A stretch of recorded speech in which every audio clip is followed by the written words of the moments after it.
순서인 종합토론 및 라운드 테이블 운영을 진행하도록 하겠습니다. 근현대 서울 패션 아카이브 현황과 과제 이제 이번에 종합토론과 라운드 테이블의 저장은 내부 서울연구가 관장이신 박미연 관장님께서 맡아주셨습니다. 모두 박수 부탁드리겠습니다. 토론자로는 송호상 동양대학교 교양학부 강의전담 초빙 교수님과 권혁산 국립중앙박물관 학예공사님 그리고 강태원 동원중학교 교사님을 모셨습니다. 네, 마찬가지로 박수 부탁드리겠습니다. 토론자 세 분에 대한 이력사항을 간단하게 말씀드리고 진행하도록 하겠습니다. 우선 권혁산 선생님께서는 이제 덕성여자대학교 강사 그리고 국립중앙박물관 학예연구사를 지금 하고 계시고요. 그리고 논문으로는 국립중앙박물관 소장, 조선총독부박물관 자료의 공개와 정리 외 다수의 저작이 있으십니다.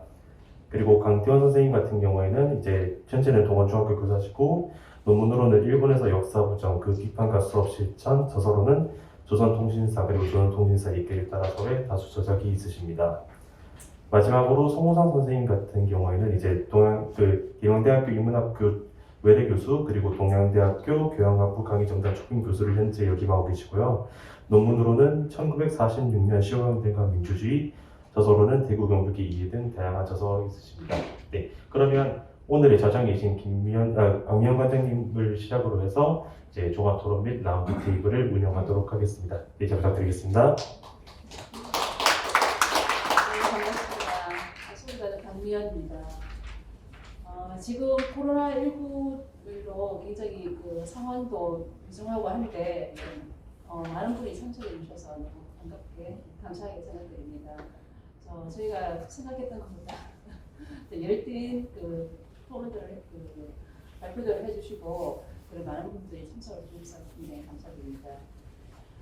저희가 이 학술 대회를 하게 된 계기가요.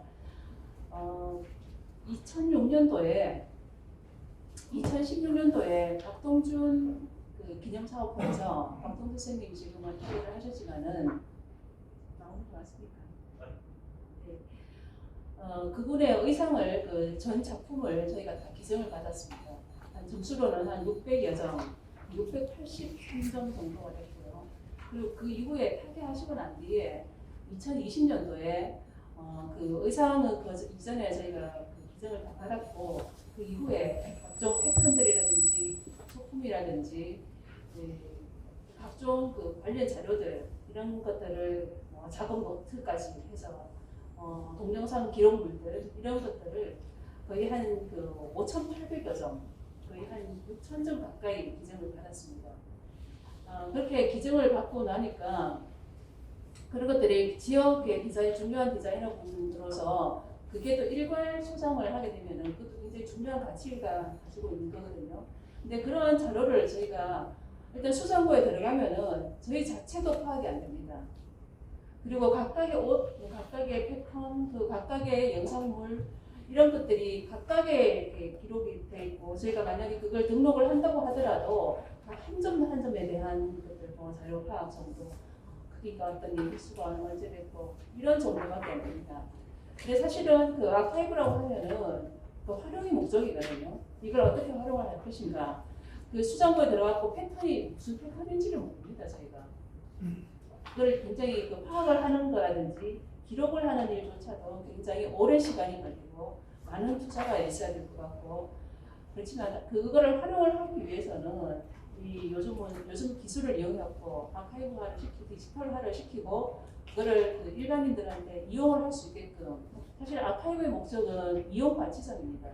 그 일반인들한테 서비스를 할 수 있는 이런 목적 하나씩 단편적인 것들을 놔두는 게 아니라 패턴이 하나가 있고 그게 관련한 옷이 있습니다.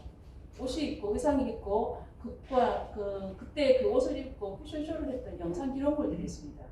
근데 그런 것들이 지금은 뭐 VHS라든지 이런 자료들도 지금 많이 남아 있고 한데 그것들도 이제 지금 시기의 기술을 이용을 해서 활용을 할 수 있게끔 디지털화를 시키고 이런 작업들이 필요하다.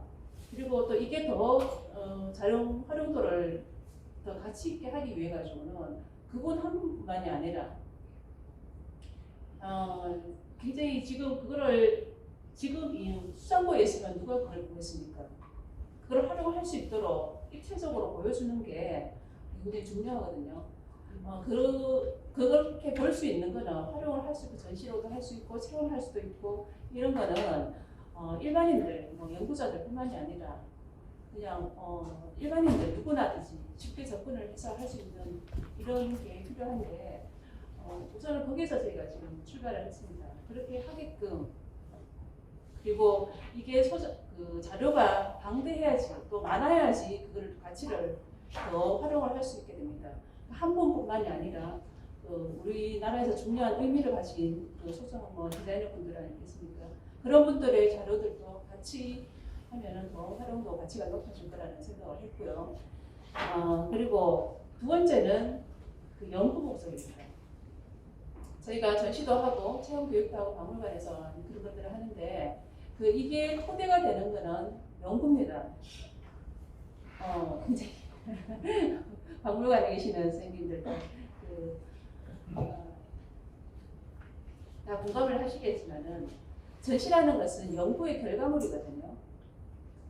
연구를 하고 난 뒤에 이거를 어떻게 보여줄 것인지, 전시 주제를 어떻게 잡아가지고 어떤 맥락에서 할 것인지 이런 것들을 다 연구가 토대가 돼가지고 해야 되는 건데 지금 석류산업 같은 경우에는 저희가 계속 자료 조사도 하고 하지만은 논문 자료 한두 편 봐갖고 되는 게 아니고요. 특히나 석류산업사 같은 경우에는 이런 그 연구들이 1990년대 이후에 다 끊겨버렸습니다. 다 끊겨버리고 지금 석류산업이 조금 더 침체되는 것과 마찬가지로 석류산업에 대한 관심도라든지 연구하시는 분들도 그 이후로는 별로 조사를 지금 하지 않고 있는 상황이고 그런 어려움이 있었습니다. 그래서 저희 나름대로 물론 공개되어 있는 이런 자료들을 조사를 하고 하거든요. 근데 그게 굉장히 한계가 있다는 거죠. 그거를 전시를 위해서 조사를 하다 보면은 많은 그 자료 중에서 또 찾아야 되고 그게 또 일회성이 끝나버리는 겁니다. 저희가 이게 데이터가 되지 않고 자료가 체계적으로 정리나 분류가 되어 있지 않기 때문에 다음에 할 때는 또 다른 주제를 찾을 때는 다시 시작을 해야 되고 그런 문제들이 있었거든요. 이런 실질적인 저희 그 현장에서의 정말 절박한 이런 문제에서 일단은 출발을 했습니다. 그리고 또 하나는 그 자료 수집의 어떤 시급성 그런 자료들을 지금 조사를 하다 보니까 구술 자료라든지 영상 자료라든지 아까 VHS 얘기를 했지만 VHS 같은 자료들은 지금은 활용도 못합니다. 그거를 읽을 수 있는 기기 자체가 안 돼 있고 그렇기 때문에 음성이라든지 이런 구술 자료들 남아있는 자료도 지금 활용하기가 어렵고요.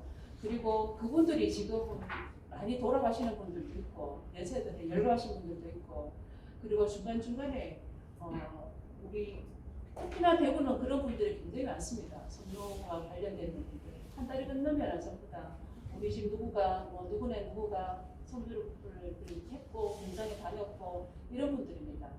그런 분들의 자료들을 다 수집을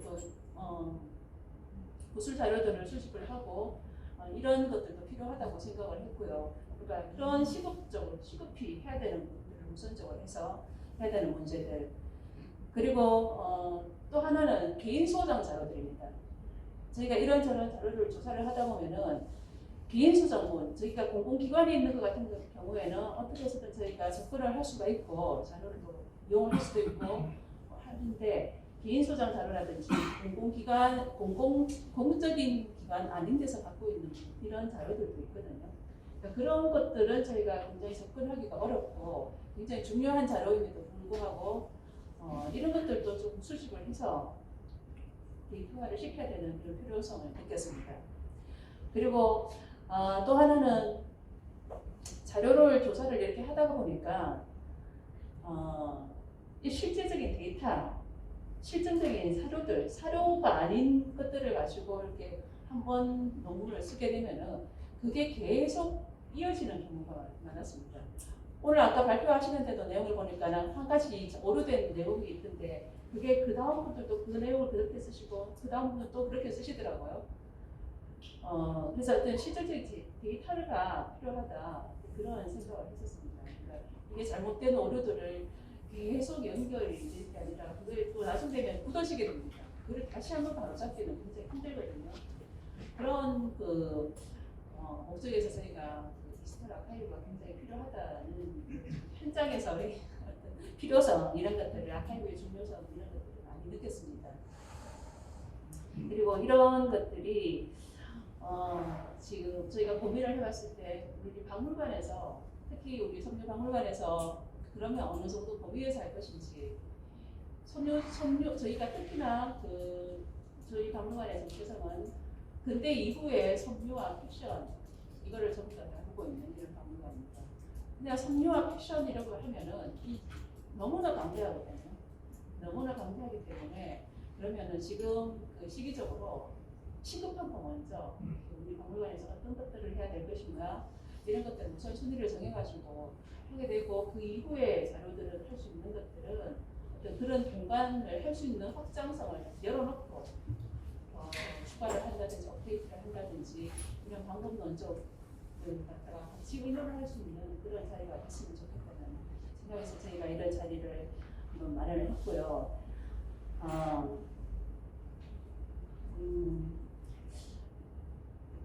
그래서 이제 지금 토론은 이번 토론은 지금 저희가 세 분이 발표를 해주셨고 그리고 그 세 분이 지금 토론자로 정했고 윤창훈님 같은 경우에 또 같이 토론을 해주시고 긴급 섭외를 했습니다. 그래서 이번 토론에서는 저희가 그 아까 세 분 토론하신 거에서 뭐 종합 토론이라고 말은 하지만은 뭐 사실 저는 자정이 아니고 그냥 진행하는 입장으로 진행을 하도록 하겠습니다. 그래서 자유롭게 라운드 테이블 형식인데 세 분 말씀하신 거에서 좀 더 이제 그 토론하실 내용들을 자유롭게 얘기를 하시고 그리고 지금 앉아 계신 분들한테도 저희가 질문 기회를 드리겠습니다. 부족한 게 있으면은 하고 그렇게 하도록 하겠습니다. 우선 이게 우리 박물관 아카이브 특히나 아카이브도 요즘은 굉장히 기술들이 많이 발전을 해서 저희가 그 시간 콘텐츠 전시를 하겠다고 계획을 몇 년 전에 했었는데 재작년에 한 번 했었고 작년에도 한 번 했었습니다. 재작년에 했을 때는 VR, AR 이런 그 방법으로 연출 방법으로 계획을 했었는데 그게 그 다음 해에 하게 되니까 이게 VR, AR이 아니고요. 이미 그거는 또 구식이 돼버렸고 MR이 나오고 XR이 나오고 이제 올해 하려고 하면 이제는 메타 얘기를 해야 될 것 같습니다. 메타버스 얘기를 해야 될 것 같습니다. 그래서 이게 또 현대 기술이 굉장히 급격하게 변하고 있기도 하고요. 그러면 이걸 어떻게 활용할 것인지 그런 문제라든지 그리고 그러면 이걸 왜 박물관에서 해야 되는가, 그러니까 누가 해야 되는가 이런 문제들도 근본적으로 한번 생각을 해봐야 되는 문제인 것 같고요. 네, 그런 차원에서 지금 오늘 그 구술 자료에 대한 말씀을 해주셨고 박인 선생님 대구 섬유 산업의 흔적에 대해서 말씀을 해주셨는데 사실 그런 자료들 굉장히 중요하거든요. 하나하나의 데이터 자료를 가지고 그거를 연결을 했을 때 우리 섬유 산업의 흐름을 이해를 할 수 있는 자료들 그런 자료로서 굉장히 중요한 자료가 될 거고 구술사 같은 경우에는 사실은 우리가 그 엘리트들의 기록된 교차들만 이렇게 나왔는데 그 틈새에 지금 구술사 같은 경우에는 인류학이나 역사학에서 굉장히 중요하게 다루고 있는 부분 아니겠습니까? 그래서 구술사를 통해서 우리가 그 엘리트들을 말하지 못한 그분들의 업적이라든지 이런 거 이외에 그 사회적 맥락에서 그 사람이 그 사건을 어떻게 이해를 하는가, 어떻게 기억을 하고 있는가 그런 거에 대한 분석도 굉장히 중요한 자료로서 굉장히 중요한 가치를 지니는 것 같고 특히 여기 종사하시는 분들이 굉장히 많은데 그분들의 이야기, 그분들의 생생한 경험을 역사 자료로 담는 거 이런 것도 굉장히 중요할 것 같습니다. 그리고 김경남 교수님 이번에 굉장히 많이 고생을 하셨습니다. 제가 굉장히 죄송한 마음도 갖고 있고 막 급하게 막 몰아붙여가지고 그렇게 했는데 디지털 아카이브 필요성이라든지 이런 것도 말씀을 해주셨습니다. 그러면은 제가 많이 길었죠.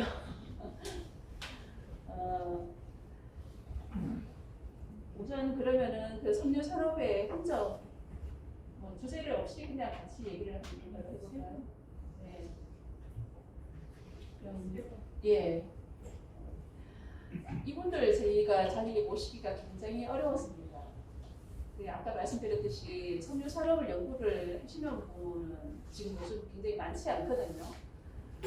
예전에 연구를 하시다가 특히 박희진 선생님 예전에는 박사 논문도 쓰시고 학위 논문도 쓰시고 특히 섬유 산업에 대해서 이렇게 하셨는데 그런 분들조차도 지금은 이제 섬유 산업에 대해서 잘 연구를 안 하십니다.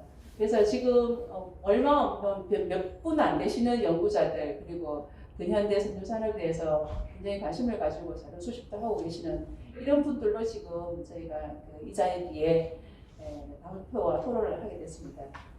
그러면은 자, 송호사 눈이 마주쳤습니다. 송호사 교수님 한번 말씀해.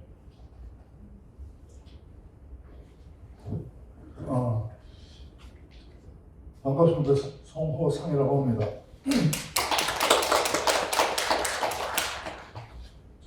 저희가 섬유 쪽에만 특화돼서 조사하는 건 아니고 최근에 이제 그 칠성동 조사하는 과정에서 일제시대부터 섬유 쪽에 있던 그 기업들을 조사한 바가 있습니다. 그래서 주로 마을 조사하면서 이제 그쪽을 좀 참고했었고 그 결과가 지금 그 대구역 뒤쪽에 가면은 별별 상상 이야기에 관해서 대구에서 아마 동네 하나가 그렇게 가입가 돼가지고 이제 전시가 되는 건 처음입니다.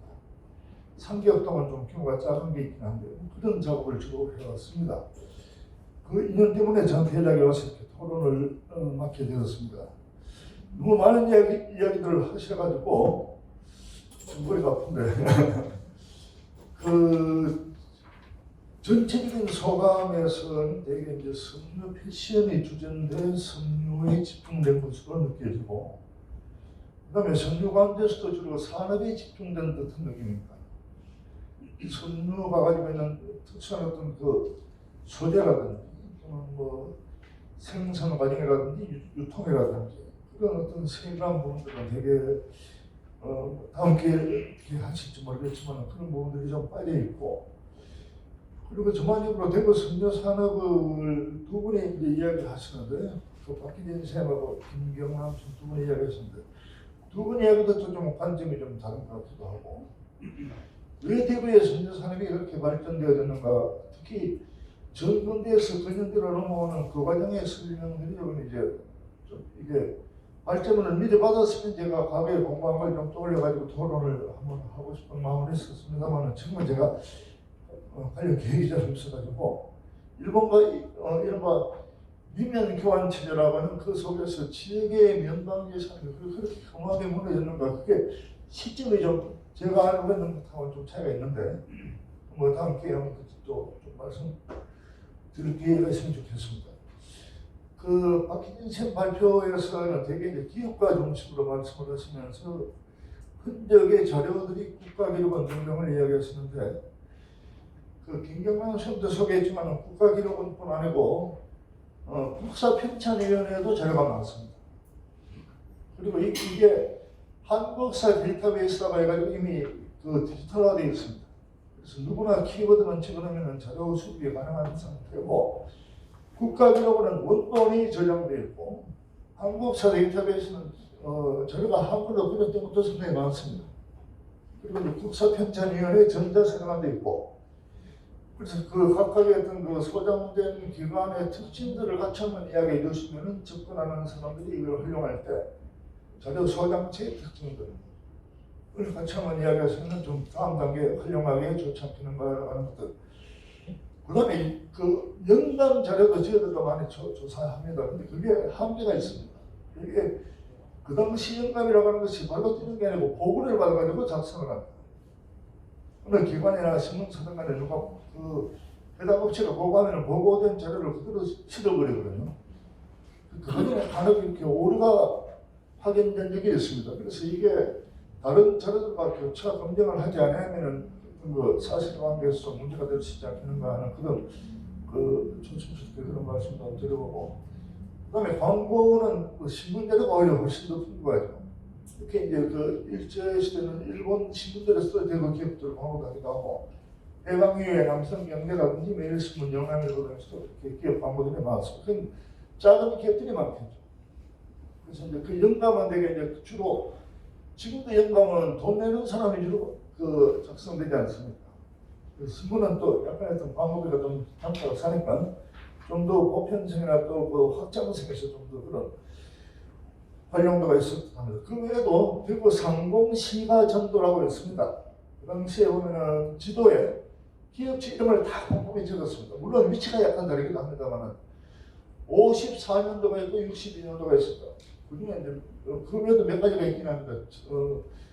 대구 근대역사관에 있고 62년도는 국립중앙도서관에 딱 하부가 있습니다. 그래서 제가 이제 사진을 찍어서 활용한 적이 있습니다. 그래서 그런 자료 활용을 좀 더 확장을 하게 했으면 좋겠고요. 그 사실관계에서 제가 하나 좀 여쭙고 싶은 게 말제문 12페이지 보면은 대구 성주산업의 그 지리적 분포의 변화와 관련해서 도표가 나옵니다만 이 도표의 지역의 변화의 의미를 좀 더 설명을 했으면 좋지 않겠는가. 왜 대구가 일제시대 성주산업의 중심이 되는가. 대구가 교통의 발전되었고 젊은 노동자들이 많았죠. 인구가 풍부하고 그 최근에 칠성동이 대구의 뒷뜰이라서 굉장히 그 곡창지대로 유명한 지역인데 평야지대죠. 근데 금호강과 신천을 끼고 있어가지고 공업 용수 확보가 용이하답니다. 교통과 더불어서 그런 입지 조건을 가지고 칠성동에서 성주산업이 발전되어 나가는 그런 배경들이 좀 이렇게 설명되면 더 잘 되는가. 그리고 이게 단순하게 공장 수의 변화가 중요한 게 아니고 어떤 그 동네별로 있는 기업의 어떤 성격의 변화까지 같이 한번 이렇게 설명될 수 있지 않겠는가 하는 거. 그 다음에 13페이지 보시면은 설명에 좀 의문 나는 게 방금 말씀드린 대로 13페이지 7째 줄입니다. 칠성동에 성주기업이 가장 많은 이유는 조선방지 대구 조명소가 있으며 인근에는 칠성시장과 교동시장이 있기 때문이다. 칠성시장은 없습니다. 38년도에 대구 최가시장이 생깁니다. 그러니까 능금 산지로서가 굉장히 집중되었기 때문에 칠성동에 그게 해방되고 46년도에 공문시장으로 그렇게 가는 거죠. 교동시장도 아시다시피 이제 향교에 있던 동네에서 주거지였다가 시장으로 바뀌어 나가는 것은 해방되고 이제 그렇게 전쟁 이후에 이렇게 변화되어 나가는데 이게 식민지 시대의 칠성동의 선주기업의 발전과 이게 시장의 연관은 좀 해당이 있는 설명이 아닌가 그렇게 생각해요. 그리고 그 마지막 문단의 두 번째 줄 보면은 68년도 북구 침산동의 제1산업단지가 있는 거 그냥 상공단입니다. 상공단이 맞죠. 제1산업단지라는 말은 없습니다. 그래서 그런 부분을 한번 좀 말씀드리고 싶습니다. 그래서 좀 더 다양한 자료를 가지고 이제 보는 것도 중요한데 두 번의 대구 성류 역사 설명에서 대구 성류 역사의 특징을 좀 명확하게 제시해 주셨으면 하는 그런 바람이 있었습니다. 일단 제가 여러분들 이야기하고 다음 이야기하겠습니다. 예, 저는 지금 중학교에 근무하고 있는 교사 강교원입니다. 제가 관심 있는 것은 대구 지역사였고 지역과 관련된 자료를 이렇게 쭉 수집하고 모으다 보니까 이 토론에 참여한 것 같습니다. 제가 여기에서 말씀드리고 싶은 것은 세 가지입니다. 첫째는 왜 대구 지역의 섬유사에 대해서 알아야 되는가? 왜 하필이면 섬유사인가? 라는 문제입니다. 사실 오늘 발표하신 분들도 섬유사의 중요성을 얘기를 했었습니다만 우리는 왜 섬유에 대해서 알아야 되는가? 사실 대구는 옛날에는 섬유 산업이 발전했지만 지금은 변변찮은 산업들은 거의 없다라고 생각을 합니다. 그런데 과거에 화려했던 그 섬유 산업을 우리가 왜 알아야 되느냐? 지나간 그 가문의 어떤 화려한 그 집안에서 조그만 어루만지가 있어서는 안 될 것 같거든요. 그거는 분명히 현재적 의미가 있어야 될 거라는 생각을 합니다. 그래서 우리가 섬유를 안다라고 하는 것은 섬유의 역사를 안다라고 하는 것은 앞으로 우리 대구가 이 섬유 산업이라고 하는 것이 어떻게 자리매김해야 될 것인지 그 방향과 과제 이런 것들을 찾아내는 자리가 되었지 않아야 될까라는 생각을 합니다. 그러니까 과거의 역사만을 이야기하고 자료를 모으는 것이 아니라 현실에서 이것이 어떻게 나가야 될 것인지까지 생각할 수 있는 자리가 되었으면 좋겠다라는 생각을 하고요. 그리고 발표자님께 뭐 질문하고 싶은 거나 바람은 이런 겁니다. 왜 섬유사인가? 그것도 대구에서. 옛날 대구는 섬유도시라고 했습니다만 지금은 거의 다 사라지고 별로 없거든요. 그리고 오면서 복도에 오니까 뭐 직기들이나 이런 것들이 많이 있더라고요. 그런데 나는 그 직기나 섬유 기계들은 현장을 떠나면은 그 생동감이나 그 현장성이 사라진다라고 생각을 하거든요.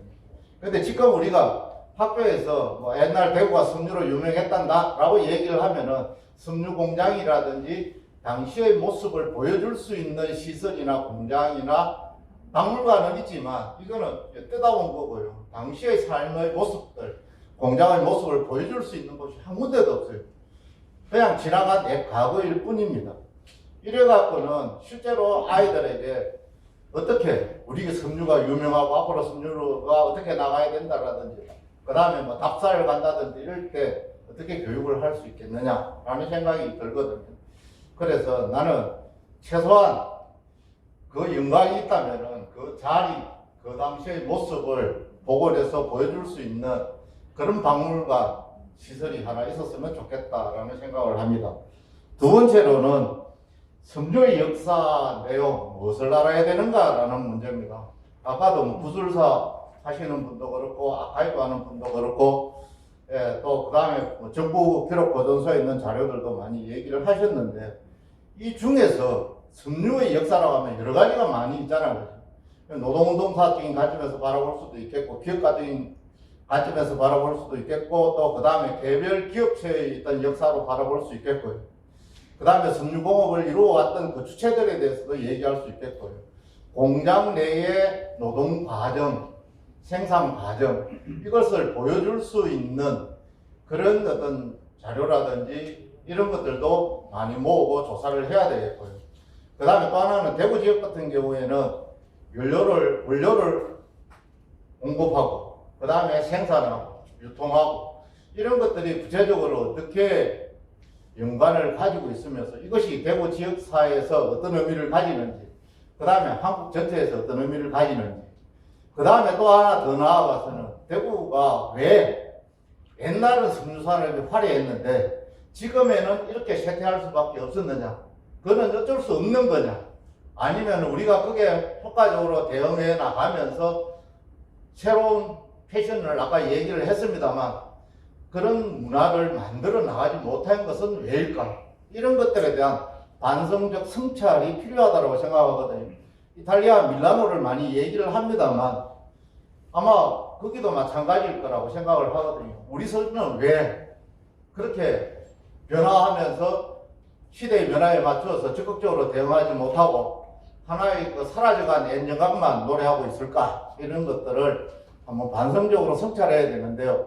우리가 조사를 한다라고 할 때도 마찬가지로 그런 관점에서 우리가 무엇을 조사해야 될 것인지를 한번 더 생각해 볼 필요가 있다고 생각을 합니다. 세 번째로는 자료 수집과 관련되는 건데요. 지금 오늘도 아까 정부기록보존소라든지 역사편찬위원회라든지 뭐 다양한 얘기를 많이 했습니다만 실제로 대구와 관련되는 자료들도 많이 있거든요. 지금 아직 여기는 언급되지 않았던 걸로 하면은 대구 상공회의소 월보도 있고요. 대구 상공월보도 있고요. 상공통계월보도 있고요. 그 다음에 그 안에 내용을 보면은 공장 방문기라는 게 있거든요. 대구 지역의 각 공장을 방문해서 그 공장의 실태라든지 조건이 어떤지, 기업가는 어떤 사람인지 이런 것들의 대구의 현지 조사 자료도 있거든요. 그런데 그것을 제대로 발굴하고 제대로 찾지 못했을 뿐이라고. 그러다 보니까 지금 데이터베이스화 되어 있는 자료만 찾다 보면은 한계가 있을 수밖에 없거든요. 개인이 소장하고 있는 것도 있고요. 국외에 보관하고 있는 자료도 있고요. 그 다음에 또 개인의 일기들도 많이 있고요. 그런데 그런 것들에 대해서 구체적으로 우리는 관심을 갖지 못했고 또 조사를 하지 못했던 게 현실이거든요. 그리고 대구 고속방에만 가더라고 하더라도 뭐 대한방지 제일모직과 관련되는 것들의 섬유 영감이라든지 지금 오늘 자료에 언급되지 않는 다양한 자료들도 굉장히 많이 있고요. 당시에 만들어냈던 섬유까지, 표본까지 다 있거든요. 그런 거에 대해서 우리가 관심을 갖지 못했기 때문에 못 모은 거거든요. 그래서 그런 부분에 대해서 우리는 이미 데이터베이스화 되어 있는 자료에서 자료를 찾을 것이 아니고요. 그것도 중요하겠지만 현장에서 흩어져 있는 다양한 자료들도 찾을 필요가 있다고 생각합니다. 그 다음에 구술사 얘기하시는데요. 구술사도 굉장히 많이 있거든요. 내가 뭐 고등학교 졸업할 때 우리 동네 뭐 형님들, 동생들 모두 직물공장으로 갔고요. 직물공장에서 기사 생활을 쭉 해왔거든요. 그분들이 살아왔던 그 삶의 과정을 조금이라도 드러낼 수 있는, 지금은 그 사람들은 다른 직종을 다 바꿨습니다만 70년대 한마디로 말해서 산업역군으로서 오늘날 대한민국을 이렇게 했던 분들인데 그분들의 흔적들을 또 찾아볼 필요가 있다는 생각을 합니다. 그래서 이거 말고도 굉장히 많은 자료들이 있는데 이런 자료들을 좀 더 수집하고 발굴하고 이렇게 했으면 좋겠다라고 생각을 합니다. 제 의견은 여기서 마치겠습니다. 예. 저는 국립중앙박물관 유물관리부에서 일하고 있는 권혁산 연구사라고 하는데요. 아마 저는 이제 실무적으로 이제 박물관에서 소장품을 관리하고 그에 관련된 시스템 구축하고 아카이브 관련 업무를 좀 하다 보니까 아마 이 자리에 오지 않았나라는 생각을 하고요. 앞서 그 두 분 토론해주신 선생님들께서 말씀하신 부분에 저도 전적으로 동의하는 부분은 이 아카이브의 목적성이 굉장히 분명해야 된다고 생각을 하고 있습니다. 그러니까 예를 들어서 국립중앙박물관에서 이 아카이브 자료를 수집하고 좀 효율적, 체계적으로 관리해서 대국민 서비스를 얼마나 이렇게 잘할 수 있을 것일까에 대한 고민은 몇 가지가 있을 수 있는데, 첫 번째로는 저희가 박물관의 주된 가장 중요한 그 역할 중에 하나인 전시를 위해서 문화재 자체로만은 보여드릴 수 없었던 다양한 이야기들, 명확한 근거들, 기타 풍부한 자료들을 아카이브에서 얻을 수 있다고 생각하기 때문이고요. 두 번째로 이 아카이브 자료에 뭐 단순히 말씀하신 대로 그런 디지털 자료가 요즘에 굉장히 많이 나오고 있는데, 최근 국립중앙박물관에서 꼭 서비스하고 있는 뭐 이미지 자료들, 고화질 이미지 자료들이 최근에 이제 각종 출판이나 문화상품 그리고 여러 가지 방면에서 이제 활용되다 보면서 아마 이제 잘 아시겠지만은 최근에 이제 국립박물관 문화재단의 그런 그 굿즈가 꽤 많은 그런 인기를 얻고 있는데요. 이런 것들이 단순히 이제 그 문화 산업의 성장뿐만 아니라 우리 역사 문화에 대한 관심을 넓히고 그다음에 이해도를 높이는 데 역할을 한다고 할 수가 있겠습니다. 그래서 박물관은 그런 면에 있어서 이제 명확한 목적을 가지고 이제 지금 아카이브 자료를 수집하기도 하고 생산하기도 하고 있습니다. 이제 그런 부분들이 아마 오늘 이제 그 학술대회를 통해서 대구 성묘박물관에도 그런 목적이 조금 명확해졌으면 좋겠다라는 생각을 하고요. 아까 그 김경남 교수님께서 말씀하셨지만 이 아카이브 자료를 수집하고 관리해서 향후 서비스까지 한다는 것은 정말 어마어마한 인력과 예산과 시간이 필요한 부분입니다. 그러니까 오히려 그 박물관에서 전시를 하는 것보다 훨씬 더 그 많은 예산과 인력이 투입된다고 볼 수 있는데요. 그래서 사실 중앙박물관도 기존에는 소장품 중심의 그런 연구에서 이제 어느 정도 소장품에 대한 연구가 이루어졌으니 이제 그것들을 좀 더 심화하고 확장하는 그 개념에서 아카이브들을 다루고 있는데요. 지금 사실 유물관리부에서만 저희 뭐 정규직 공무원이 13명, 그 다음에 그것들을 보조하는 보조 인력만 저희가 한 20명이 일을 하고 있습니다. 그래서 특히 이제 내년에는 한 10명 정도 더 해서 보조 인력만 저희 30명을 하고, 그 아카이브 관련 예산도 사실 저희가 계속 지금 가장 많이 확장하고 있는 부분이 아카이브 부분이라고 할 수 있습니다. 이제 그런 것들을 위해서는 사실은 이제 성묘박물관뿐만이 아니라 이제 성묘박물관을 지원하는 이제 지원한 곳이 정확히 어디인지 잘 모르겠지만 그런 지원하는 곳과 여러 곳에 후원이 있지 않는 이상 이제 그런 것들을 좀 지속하는 게 쉽지 않고 그 지속성이 저는 상당히 중요하지 않을까.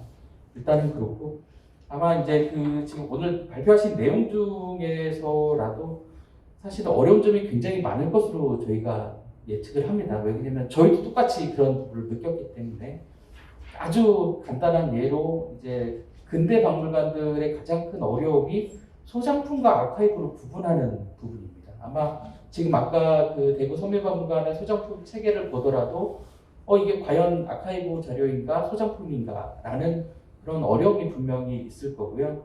아까 분류안도 말씀해 주셨지만 사실은 기존의 그 문화재를 다루는 그 분류하는 기준은 재질, 물성, 형태에 관한 이런 물리적인 그런 형태였다면 최근에 아카이브 자료는 내용적인 측면, 예를 들어서 뭐 어떤 아까 예를 들어 나왔지만 이제 앙드레김에서 그분이 갖고 만드셨던 옷, 그 다음에 그 기타 자료, 앙드레김이라는 카테고리를 만들어서 그 안에서 이제 다룬다든가 거기서 다시 물성을 한다든가 이런 이제 분류 체계의 방식도 아마 앞으로 큰 고민이 되지 않을까 저는 그렇게 생각을 합니다. 네. 예, 전반적으로 이렇게 말씀을 해주셨는데 권영선 선생님 아카이브 목적성이 분명해야 된다는 말씀을 해주셨고 그리고 저희가 이런 쪽에서 또 고민을 지금 실질적으로 해야 되고 또 고민을 해야 되는 저희 입장에서 보면은 지금 아카이브하고 정보 검색회가 우리가 유물 등록이라든지 이런 거의 차이점은 유물 등록에는 표준화실 수가 있습니다. 그거 같은 경우에는 그 유물 하나에 대한 게 나오겠지만은 그 아카이브라고 하면은 이게 그 디지털 기술을 활용을 해가지고 그 외에 아까 앙드레기 말씀하셨는데 저희 같은 경우는 김선자 선생님 그 옷이라든지 그리고 박동준 패션의 옷 이런 것들이 전체적인 자료가 이렇게 지금 성장을 하고 있습니다. 그러면 이것들 저희가 목적을 분명히 하려면은 이걸 어떻게 활용을 할 것인가 먼저 고민을 해야 되겠고 저희가 이제 그런 것들을 같이 의논을 하는 지금 자리인데 저희 아까 박동준 패션에 박동준 선생님의 패턴이 다 있고요. 일괄 다 있습니다. 그리고 그 옷이라든지 소품, 신발, 모자까지 다 있습니다. 그리고 그 수많은 옷들, 수백 건이 되는 그 옷들이 다 있습니다. 그러면은 그 옷들을 저희가 유물 등록을 할 경우에는 그냥 계산놓고 사진 한 카트 찍고 그 유물 등록을 올립니다. 근데 이거를 활용을 하기 위해서는 그게 어떤 방식이 되었든지 어떤 디지털화가 되고 그 메타버스가 됐든 아니면 어떤 다른 것들이 됐든 활용을 하기 위해서는 그 목적에 맞게끔 사진 촬영에서부터 벌써 달라지는 거죠. 3D로 촬영을 한다든지 이런 것들이 있어야 되니까 그런 부분에 대해서는 지금 우리 그 박물관에서 할 수 있는 범위라든지 그리고 저희가 지금 시급하게 아까도 생각을 했던 부분들이 선생님들이 아까 구술사나 그 자료들 그리고 강태훈 선생님 같은 경우에는 그 물질 자료들도 좀 많이 소장을 하고 계십니다.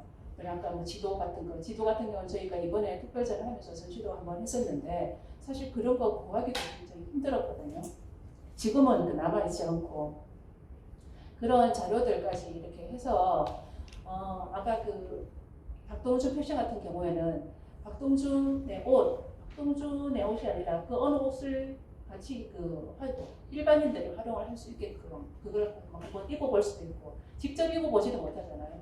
박물관 유물 이상 직접 입어보지는 못하지만 직접 입어볼 수 있는 어떤 시연을 할 수도 있고 디지털로 해가지고 그리고 그 옷뿐만이 아니라 그것과 연관된 패턴이 있고 패턴이 옷이 되는 과정 그리고 그게 쇼에서 보여지는 것 이런 것까지를 이렇게 보여줄 수 있는 게 지금의 그 기술이니까 그거를 어떤 부분은 그렇게 하고 어떤 부분은 아까 기록물 같은 그냥 그 2차원적인 자료들 사진 자료라든지 문서 자료 같은 것들은 그냥 간단하게 올릴 수가 있고 그걸 활용을 할 수가 있지만은 아까 이런 자료도 있고 저런 자료도 있고 영감도 있고 상품명부도 있고 뭐 신문 기록 자료들도 있고 굉장히 많지만 그거를 하나하나 다 저희가 다 별도로 검색을 해야 되는 이런 문제들이 있으니까 그러니까 특히나 섬유나 패션 이런 쪽으로는 논문이나 자료가 별로 없습니다. 연구된 바가 별로 없기 때문에 그것들을 한 자리에 이렇게 모아가지고 하는 이런 것들도 굉장히 중요한 작업이라고 생각합니다. 그런 것들이 지금 이런 여러 자리 기회의 자리를 통해서 서로 좀 토론을 하고 그리고 지금 그 패션사 연구원 패션센터 나와 계시지만은 저런 기관들 저기서도 그 선생님 소장을 하고 있는 것들이 지금까지 패션쇼 자료라든지 대구에서 했던 그 대구 패션페어 자료나 뭐 이런 것들 굉장히 많으시거든요. 그런 것들을 어떻게 연계를 해서 네트워크화 해서 할 수 있는가 이런 방안들도 또 지속적으로 논의되어야 될 부분이고 그런 것 같습니다. 윤한영 선생님. 예, 저는 그 대구 경북 패션사 협동조합의 윤한영 상무라고 합니다. 일단 제가 토론에 나서서 말씀을 드린 입장은 아니지만 또 막상 또 어찌 보면 이 그 아카이브 사업에 보면 이 같이 가야 되는 파트너라는 생각이 제가 오늘 시간이 지나면서 좀 같이 느끼게 됐다는 의미가 있는 것 같아요. 아마 여기 계신 분들 중에 몇몇 분이 안 되지 싶은데 어쨌든 저는 이제 선물 패션 쪽에 현업을 하고 있는 사람인데요. 또 실질적으로 저는 뭐 이제 인문 쪽이 아니고 이제 저는 공대를 나왔기 때문에 뭐 공놀이라고 이렇게 표현해서 산업적으로 저는 이제 아무래도 보는 시각이 많습니다만은 어쨌든 이게 제가 하고 있는 섬유 패션 쪽 부분이 이제 산업적으로만 되게 이때까지 이렇게 봐왔지 실제 이제 인문과학이라고 해야 됩니까? 인문학적으로 보는 시각이 어떤지는 저는 오늘 처음 접하게 돼서 되게 좀 새롭다는 느낌이 들었고요. 그러면서 여기에 세부적으로 이제 뭐 사료라든지 오늘도 제가 처음 알았습니다만 구술사라는 어떤 차원에서도 이렇게 접근을 해서 아카이브가 마련될 수 있구나라는 제가 공부를 좀 하게 됐습니다. 사실 뭐 우리나라 뭐 이제 모든 기술들이 어쨌든 이제 뭐 초창기에는 다 일본에서 다 기술 부분들이 다 이전이 되어 오면서 저희가 이제 그걸 이제 베이스를 삼아서 산업이 발전되어 오고 있고 사실 섬유 쪽도 똑같은 입장입니다. 저도 이제 뭐 섬유를 저는 원래 섬유를 전공했지만 현재 패션 쪽 일을 하고 있는 입장이고요. 그래서 이런 섬유 패션 쪽의 기술이 일본 쪽으로 넘어왔는데 저는 이제 뭐 학교에서 배우면서도 아득하게 그냥 넘어왔구나.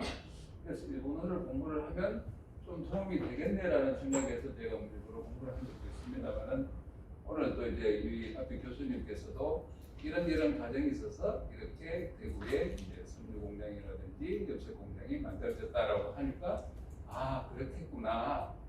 그런 부분에서는 좀 이런 사료가 실질적으로 하나의 어떤 정보가 아니고 하나의 이제 줄거리가 될 수 있다는 부분에서는 이런 부분에서는 아카이브가 필요성이 느껴진다라는 부분을 제가 좀 느꼈습니다.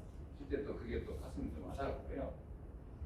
그리고 이제 현재 저희 뭐 우리 교수님도 얘기하셨고 우리 관장님도 얘기하셨지만 이제 저희 조합에서는 저희가 뭐 회원사들이 주로 이제 패션 쪽에 계시는 분들이 대부분이기 때문에 패션 관련 콘텐츠는 뭐 통상적으로 패션쇼라고 보시면 됩니다. 이전에는 패션쇼는 기록을 하는 게 사진 그리고 뭐 비디오 영상 이 중심이었는데 그게 이제 근래 한 뭐 10년 이전부터 이제 CD로 이렇게 바뀌면서 현재는 이제 벌써 또 진보를 했죠.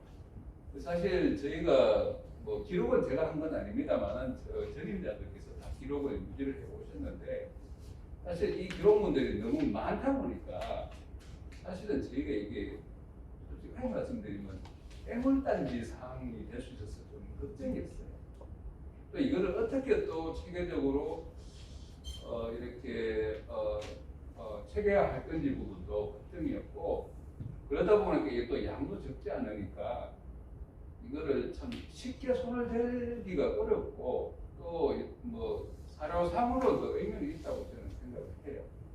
그런데 이번 기회에 또 이제 우리 김명란 교수님께서도 제가 뭐 간단하게 안내를 드렸는데 뭐 또 이렇게 높게 평가를 해주셔서 저도 뭐 사실 깜짝 놀랐습니다만은 이런 부분이 좀 이렇게 잘 활용이 됐으면 좋겠다라는 생각이고요. 이게 왜 활용이 잘 되어야 하느냐라는 부분에서는 제가 오늘 고민을 했습니다만은 제가 사실은 섬유 패션 쪽에 본격적으로 들어온 거는 이제 밀라노 프로젝트가 99년도에 시작을 했었는데 제가 사실은 이제 99년도에 실제 이제 밀라노 프로젝트 업무를 실무를 하면서 실제 현재까지 오고 있는데 그 당시에는 대구 경북의 대학교에서 이제 배출되는 졸업생 중에서 섬유 패션 관련 인력이 연간 한 1000명 정도가 배출이 됐어요. 제 기억으로는. 근데 지금 현재 사실은 이게 많이 이제 비중이 줄면서 현재는 한 반 정도 한 500명 정도 되지 않을까. 대구 경북입니다. 이제 섬유 전공 많이 줄었어요. 예전에 패션 전공은 좀 줄긴 줄었지만 그래도 여전히 학교 안에서 과는 여전히 살아있는 상황이거든요.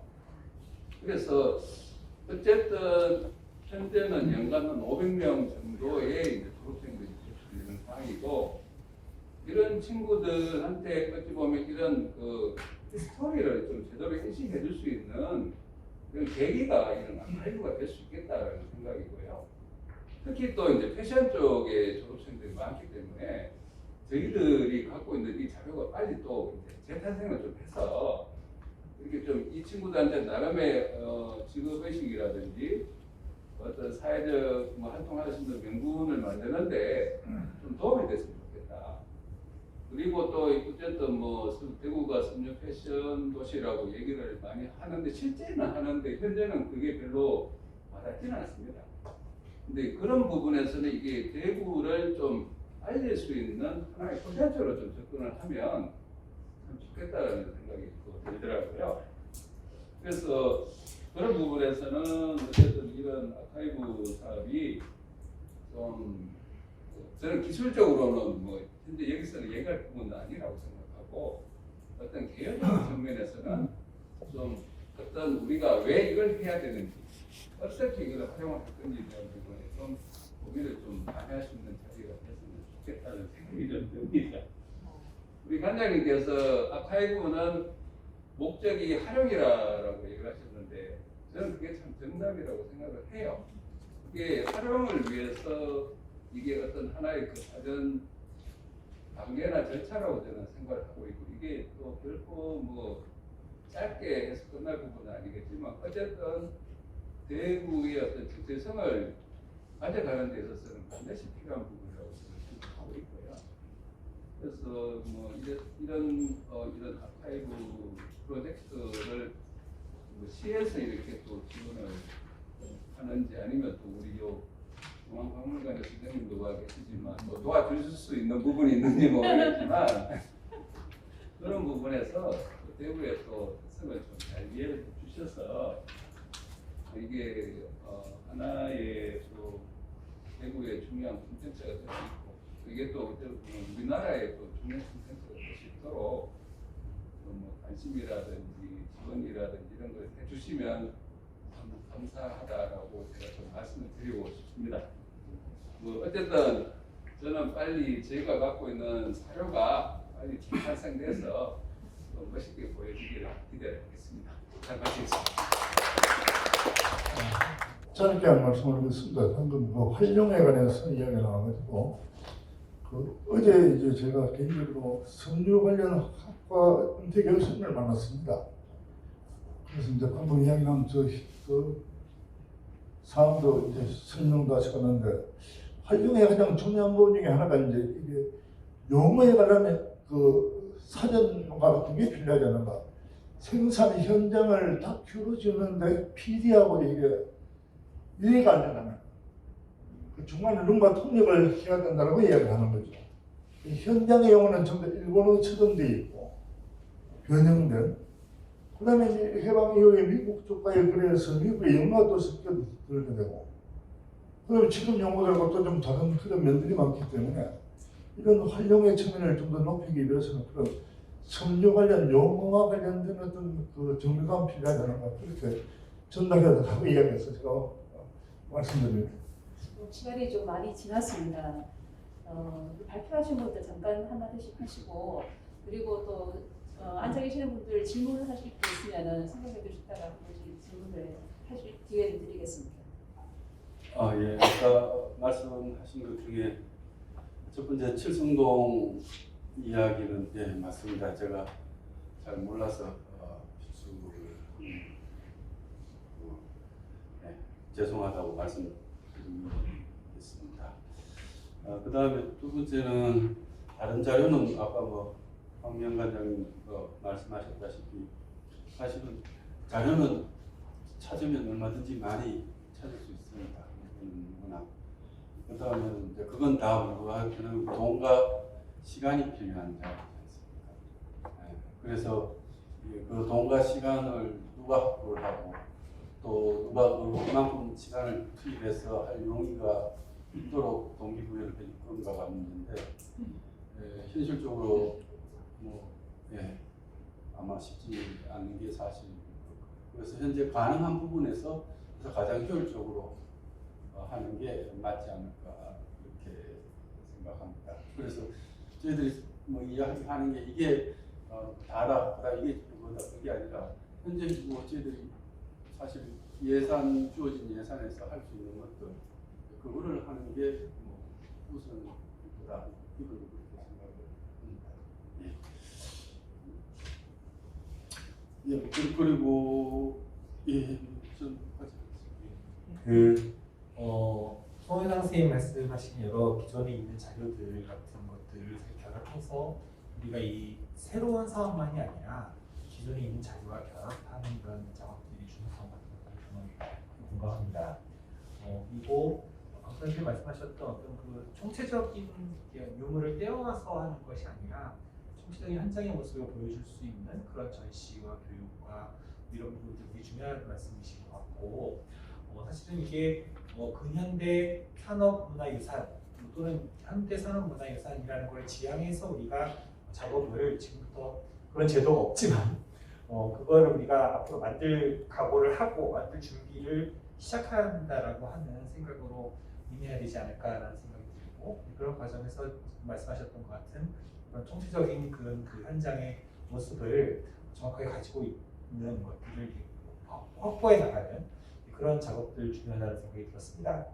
그리고 사실 구술 기록 중에서 오늘 말씀 안 드린 부분 중에 대구로 공장들이 돌아올 것이냐 라는 문제와 관련해서 사실은 대구로 안 올 것 같다는 말씀을 하시는 그런 걸로 종사자분들이 계셨습니다. 그래서 사실은 어떤 대구가 정말 매력적인지 나 자신도 잘 모르겠다라는 말씀하셨었는데요. 이 섬유 패션과 관련되어서 우리가 우리 이 작업을 한다면은 사실은 이런 대구라는 도시가 가지고 역동성이라고 하는 부분을 우리가 정말 젊은 세대에게 매력으로 제시할 수 있는 그런 내용 중 하나가 좀 되지 않을까, 또 됐으면 좋겠다는 그런 좀 희망을 좀 기대를 보여주고 싶고요. 마지막으로 이 할 일이 너무나 많다는 점 관련해서는 사실은 교육청이라든가와 관련돼 가지고 어떤 그 공공 역사 쓰기로서의 구술사 체력 같은 사업들을 학교에서 조금 이렇게 하고 그것을 설명과에 총화하고 하는 형태의 작업들 같은 것들이 이제 유용할 수 있다는 생각이 듭니다. 그래서 그런 것들도 한번 우리가 염두에 둔다면은 좋은 기획이 되지 않을까 생각이 들었습니다. 감사합니다. 네, 감사합니다. 총 기획에서 발표까지 하려니까 사실 굉장히 또 딸렸습니다. 힘이 딸렸는데도 불구하고 그 연구팀들이 다 힘을 합쳐가지고 정말 집중해서 잘 하신 것 같습니다. 그래서 그런 대로 잘 된 것 같고 우리 관장님께서도 많이 이렇게 고려를 해주시고 해갖고 이런 잘 된 것 같고요. 아까 토론 중에서 이제 대구가 이제 대구의 섬유도시가 언제 됐는가 하는 거는 제가 이번에 정말 많이 느꼈는데 조선시대 후기부터 일제강점기, 그러니까 대한제국기 일제강점기까지라도 굉장히 역사 연구가 많이 돼야 되겠다 하는 그런 생각을 했습니다. 여기에 이제 관심을 갖지 않은 것이 단지 돈 때문만은 아니었던 것 같아요. 그러니까 이게 이제 제가 요즘 이제 지역사에 대해서 학생들에게 많이 가르치고 있는데요. 중앙에 대한 이야기는 상당히 많이 합니다. 시험에 나오니까요. 근데 지역에 대한 이야기는 몰라요. 정말 몰라요. 우리 아버지께서 뭐 섬유 공장에 다니시다가 또 다른 데 옮기셨다가 하는 이런 이야기 모르거든요. 그러니까 이거는 이제 교육 전반에 대한 잘못이라고 저는 생각이 드는데, 대구의 섬유 생각해보면 우리가 80 아까 맨 위에 올라갔을 때 한 87, 90% 올라갔잖아요. 그렇다는 말은 동네에 거의 대부분 사람들이 이 직장 그 섬유 공장의 관련자예요.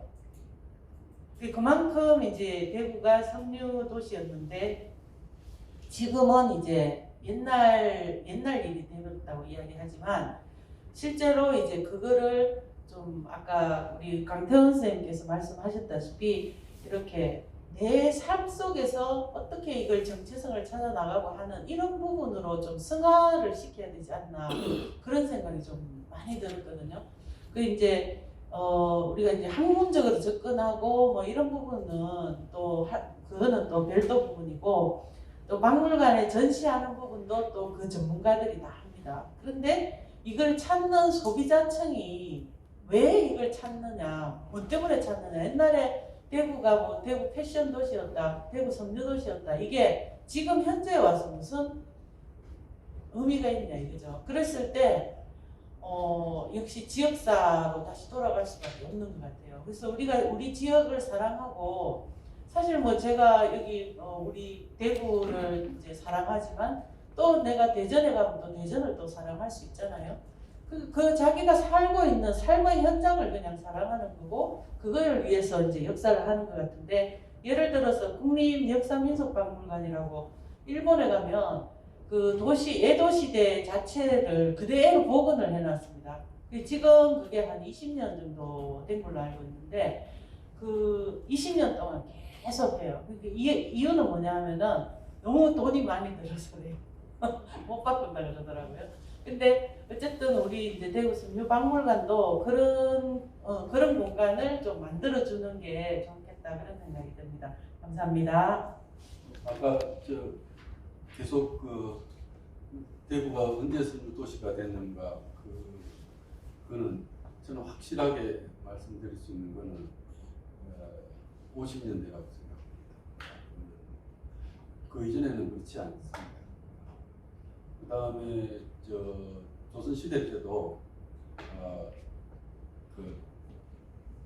경상도 지역이 넓고 뽕재배가 많기 때문에 사실은 이제 기온이 많이 난 상대적으로 계속 지속적으로 기온이 제일 많은 지역이었고, 그러니까 기온이 많다는 똥을 많이 씹는다는 거 그만큼 우회를 많이 하고, 그래서 이제 직무를 어느 지역이나 다 직무를 했으니까 그렇게 해서 그때는 어느 지역이 특별히 어느 섬유 도시다 이렇게 이야기할 수 없다고 생각해요. 그러나 일본 제사 공장들이 여기 온 이유가 뭐냐면 이쪽 대구 이쪽 경상북도 지역이죠.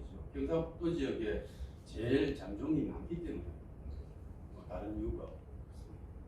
그래서 거기에다가 좀 가깝고 그 일본에서 가깝고 하기 때문에 그때부터 이제 대구는 제사 공장이 다 됐습니다. 그래서 제사의 도시였어요. 그래서 들어온 세계 3대 제사 공장이 전부 다 전국 랭킹 1, 2, 3위. 그렇기 때문에 여기는 제사 공장이었지만 전체 규모로 보면 서울이나 평양, 그다음에 심지어 안동 이런 정도가 안 됩니다. 안 되고, 그다음에 해방이 되고 난 다음에 이제 여기서 제가 옛날에 했던 겁니다만 보면 그냥 새롭게 확 일어난 게 아니라 사실은 기본 베이스는 기속 기업, 일본인 기업을 베이스로 빨고, 그 다음에 그 베이스 하에서 이제 남북 분단이 되면서 평양 메리아스부터 해서 평양 메리아스를 유명했는데 이쪽 직물들이 못 내려오면서 게다가 바로 전쟁이 터져버립니다. 그게 그건 확실한. 제가 잠깐 말씀드려야 될 것 같은데, 일제강점기에 대한 그 80% 이상은 지금 그 표를 보시면 다 아시는 내용입니다. 아닙니다. 80%는 특수한 직물에 대한 한해서. 예, 그 어쨌든 그러니까 전체적인 금액을 따지면 대구가 아니 전체적인 금액이 아니라 지금 이제 연구돼야 될 거라는 전제하에서 예, 말씀드리는 거고 그 제사업 이제 가타쿠라 제사라든지 이런 제사업에서 대구가 이렇게 한 거는 맞고요. 그다음에 그때 생산 품목의 80% 이상이 우리 여기 대구라는 거는 그 김선웅 선생 논문에 나와 있습니다. 아, 그 저도 봤는데 네. 그 80%라는 게 그게 아니고 여기서 그 제사업 자체가 80%가 될 수가 없는 게 그 잠종이 안 되는데 뭔가 하면 다른 데 잠종들이 이제 대구까지 다 오는 거예요. 그래서 제사 부분에 있어서는 제가 그렇게 이야기하고 있습니다. 예, 알겠습니다. 그러면 이거는 나중에 돌리고 지금 시간이 없다가 원래 이게 토론의 맛입니다. 서로 노니까 서로 이렇게 주고받고 이렇게 하는 맛인데 그러면은 지금 시간도 많이 됐는데 그 앉아 계시는 분 중에 질문사항 있으신 분 한 몇 분 정도? 예. 안녕하세요. DTC 관리단장 경무 김대식입니다. 오늘 여러 위원님들, 교수님, 특히 서울에서 멀리서 중앙박물관 방해연구소님 좀 활발한 토론을 해주셔서 감사드립니다. 제가 앉아서 하겠습니다. 제가 오늘 패션 아카이브가 학술대회를 보고 소감을 간단히 말씀드리겠습니다. 지금 이제 우리가 아카이브를 구축을 하기 위해서는 아카이브의 구현 형태가 여러 가지 있지 않습니까? 예를 들면 저장 방식 위주로 가는 것이 있을 것이고 서비스 제공 중심으로 가는 방식이 있을 것이고 대표적으로 요즘 가장 유행하는 그 메타버스 참여형으로 가는 그런 형태가 있을 겁니다. 최근에 국립중앙박물관에서 제페토 플랫폼을 이용해서 하는 메타버스가 대표적인 참여 방식의 아카이브 방식인데요. 근데 이런 아카이브 구현 방식에 따라서 자료 수집이라든지 분류라든지 또 그것을 디지털화하는 방식이 다 다릅니다. 그래서 제가 이런 예를 한번 들어볼게요.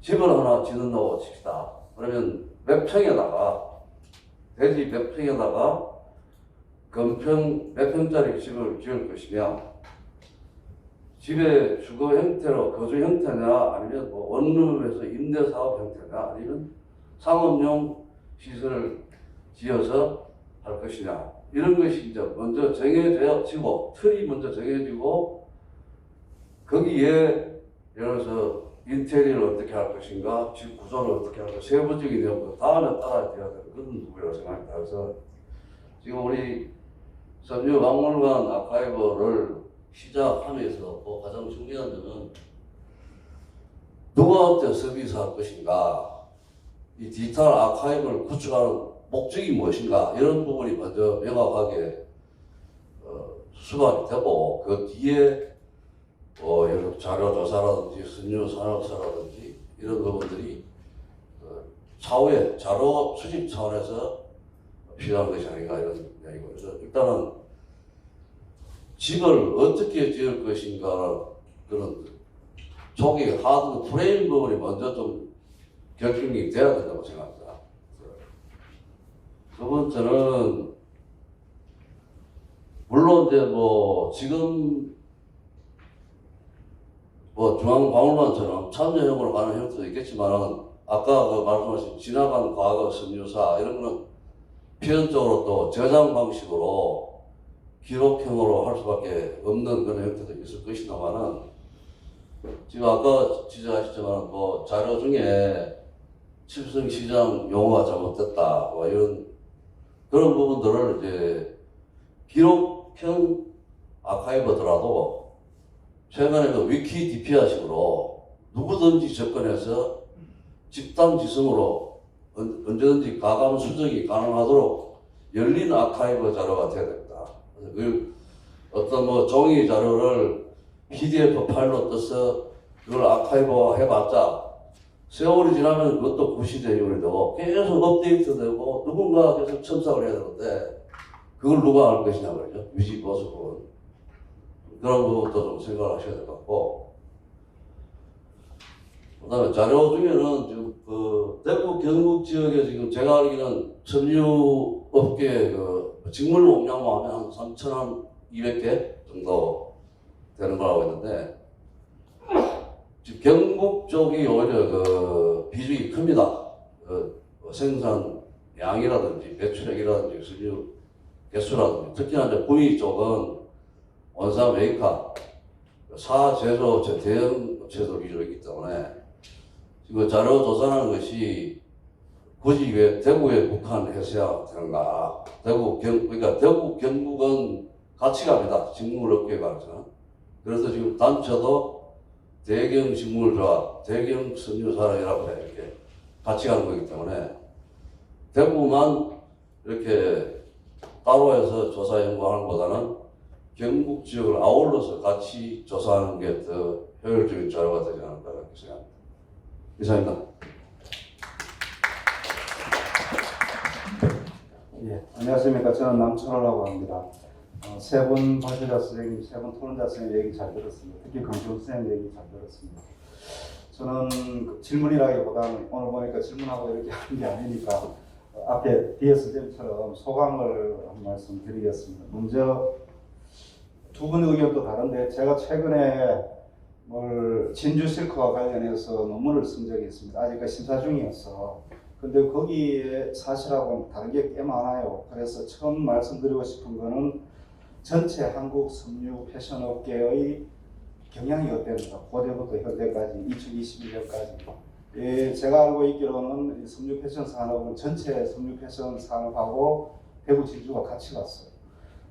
붐이 일어났을 때 대구 진주도 붐이 일어났고, 그리고 제가 알기로 특정 시기 유동 시기 이후 특정 시기 동안은 진주를 포함한 서부 경남이 제일 산지였습니다. 아마 여기 대구 계신 분들은 대구니까, 저도 대구 사람입니다만 역사적 사실은 정확하게 파악을 하셔야 될 것 같아요. 그래야 오류가 나지 않습니다. 첫 번째는 그걸 말씀드리고, 그 다음에 두 번째는 우리는 이게 진주하고 대구는 죽은 산업이 아니잖아요. 일단 도시도 살아있고 섬유도 살아있고 과거의 명성을 못 얻을 뿐이지. 일본의 군마현의 도미오카 씨의 그 도미오카 제사장 같은 경우는 이미 망했거든요. 망했는데 이거를 세계 문화유산으로 등재하고 그 다음에 그 도시가 명품 도시로 탈바꿈을 했어요.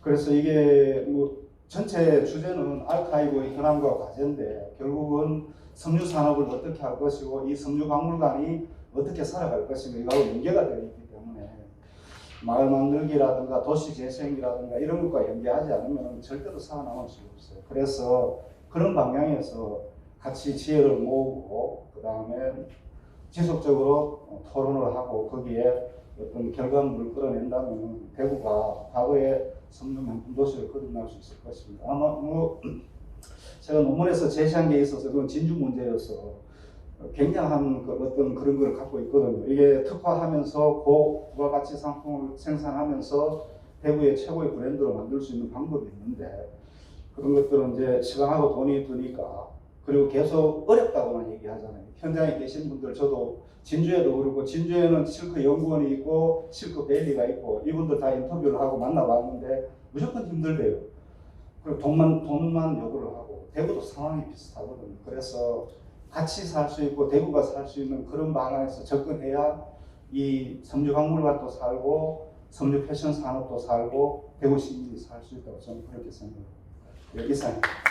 지금 그 옆에 계시는 이명재 대표님 한 말씀 듣고 이제 그 얘기는 끝나는 걸로 하겠습니다.